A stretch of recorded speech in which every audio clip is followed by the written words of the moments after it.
Ho avuto un sfratto 2023 a settembre, già un anno che vado su e giù, non ho trovato nessuna soluzione per l'affitto, è venuto qua all'assistenza sociale per aiutare, io trovo qualche magari maniera per una casa, anche sono andato all'ufficio casa lo stesso, e loro mi hanno detto non abbiamo nulla. Abbes Lamouchi, 55 anni, cittadino italiano di origini tunisine, vive in Italia da 26 anni e lavora da 18 anni in un hotel a Venezia. Da un anno lui e la sua famiglia sono senza casa. Ieri ho dormito qua, stanotte dormo anche qua, fino a che non trovo soluzioni.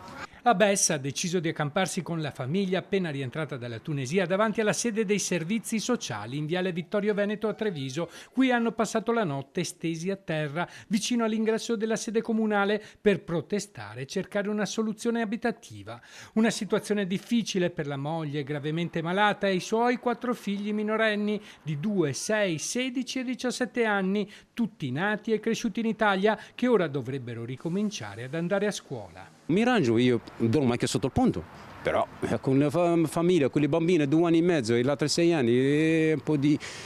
Mia moglie è andata poco bene, mio figlio lo stesso, fa l'insulina, il diabete con mio figlio. Il comune è a conoscenza della loro situazione e la sta seguendo, ma le attuali regole non permettono una soluzione pubblica immediata. Oggi noi stiamo cercando delle soluzioni insieme alla famiglia, soprattutto a tutela dei più piccoli di casa e dei più fragili del nucleo, perché ci sono delle fragilità.